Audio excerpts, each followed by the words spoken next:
قاضی یاز مالکی نے، شیخ عبدالحق محدث دہلوی نے، دیگر بزرگ جو سیرت نگار گزرے انہوں نے لکھا ہے کہ نبی پاک صلی اللہ علیہ وسلم کے اندر 100 مردوں سے زیادہ طاقت تھی. 100 مردوں سے زیادہ طاقت. اب جو بات کہنے لگا ہوں، جو نتیجہ دینے لگا ہوں، اس پر خاص توجہ آپ فرمائیں گے. ذرا فکری طور پر، نظریاتی طور پر ایک چیز کو سمجھیے. ہم سمجھتے ہیں کہ جوان لڑکا ہے جی جو مرضی کرے، عمر ہے جی. آپ ذرا بات پر غور کیجئے گا کہ حضور صلی اللہ علیہ وسلم میں طاقت 100 مردوں سے زیادہ ہے اور حیا کواری لڑکیوں سے بھی زیادہ ہے. ذرا اس بات کا تقابلی جائزہ کیجئے گا کہ طاقت 100 مرد سے زیادہ ہے لیکن حیا کواری لڑکی سے بھی زیادہ ہے. اس کا معنی یہ ہوا کہ جس ٹہنی کو پھل زیادہ لگ جاتے ہیں وہ جھکا کرتی.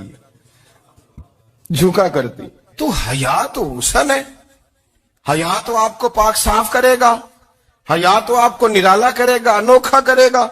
وہ ہمارے ایک دانشور ہیں، انہوں نے مضمون لکھا، کئی باتیں بڑی پسند آتی ہیں. وہ کہتے ہیں کہ میری اہلیہ، ان کو بھی کسی نے مس گائیڈ کر دیا تھا، حالانکہ اچھی خاتون ہے، کسی نے مس گائیڈ کر دیا.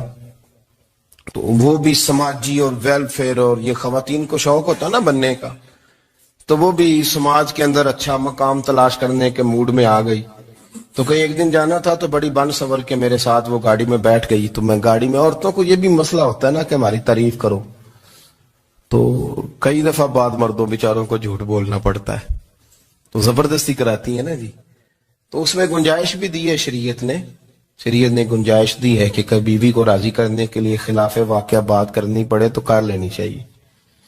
تو وہ کراتی بھی ہیں. 3 موقع پر خلاف واقعہ بات کرنے کی اجازت ہے. واقعے کے خلاف بھی آپ بات کر سکتے ہیں، جنگ کے موقع پر 2 لوگوں کو صلح کرانے کے لیے اور بیوی کو راضی کرنے کے لیے کر لیں کوئی ایسی بات. بے شک اپنی طبیعت پہ جبر کر کے کر لیں، گنجائش ہے، اجازت ہے. تو وہ کہتے ہیں جب وہ گاڑی میں میرے ساتھ بیٹھی بن سور کے، وہ تقاضا کرنے لگی کہ میں نے بڑے اچھے کپڑے پہنے ہیں پر آپ نے توجہ نہیں کرائی. وہ سیانا بندہ تھا، وہ چاہ رہا تھا کہ میری خاتون سمجھ جائے. وہ کہتے ہیں مجھے پتا تھا کہ بیچاری مس گائیڈ ہو گئی ہے، دل کی بڑی اچھی ہے، سیانی ہے، لیکن اس کو کچھ خواتین نے، کچھ لوگوں نے مل کے اس کو ذہن غلط کر دیا ہے کہ سماج میں نکلو، باہر جاؤ، کام کرو، فلاں کرو، اپنی مرضی سے جیو. تو میرے ساتھ گاڑی میں بیٹھی کہیں جانے کے لیے، تو مجھ سے کہنے لگی کہ آپ نے میری طرف توجہ ہی نہیں کی، آپ نے کوئی ذکر ہی نہیں کیا کہ میں کیسی لگ رہی ہوں. تو وہ کہتے ہیں میں نے اسے کہا کہ اگر تو ناراض نہ ہو تو پھر میں صحیح والی تعریف کر دوں. تو اس نے کہا کہ آپ کر دیں. تو کہتے ہیں میں نے درد سے اور خلوص سے اپنی بیوی سے کہا، خلوص کے ساتھ. میں نے کہا میں تو روز گھر ہوتا ہوں، روز شام کو گھر ہوتا ہوں، اگر تو میرے لیے تیار ہوتی تو میں تیری تعریف کرتا، لیکن آج تو باہر جانے کے لیے تیار نہیں، تو پھر ان سے تعریف کی امید رکھ جن کے لیے تو نے تیاری کی ہے. میرے لیے تیاری کرتی تو میں تو ہر شام تیرے پاس ہوتا ہوں. کہتے ہو میرے لفظوں میں درد تھا تو وہ بھی رو پڑی اور کہنے لگی آپ گاڑی روک دیں، مجھے باہر جا کے کسی کو راضی نہیں کرنا، میں نے اسے راضی کرنا ہے جس کو رب کریم نے میرا شوہر بنایا ہے اور میرے لیے منتخب کیا ہے میرے ماں باپ کو. میں واپس لوٹتی ہوں. یہ ایک پہلو ہے سلگتا ہوا، اس کو سمجھا جائے. رسول کریم صلی اللہ علیہ وسلم عرب کی کواری لڑکیوں سے زیادہ حیا والے تھے. کواری لڑکیوں سے زیادہ حضور حیا فرمایا کرتے تھے.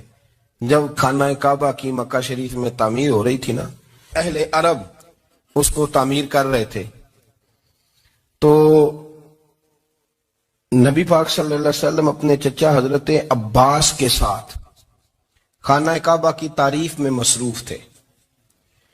تو عرب کے لوگ چونکہ لمبا کرتا پہنتے تھے پیروں تک، تو نیچے اگر کسی وقت کوئی چیز نہیں بھی ہوتی تھی تو کسی کو وہ نظر نہیں آتی تھی، چونکہ پردہ رہتا تھا، لمبا کرتا پہنا ہوا ہوتا تھا.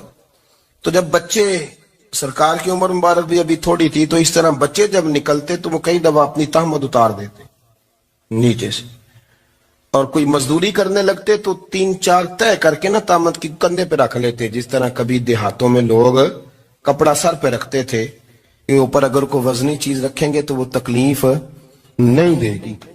نبی پاک صلی اللہ علیہ وسلم بھی سب لوگوں کے ساتھ خانہ کعبہ کی تعمیر میں شامل تھے.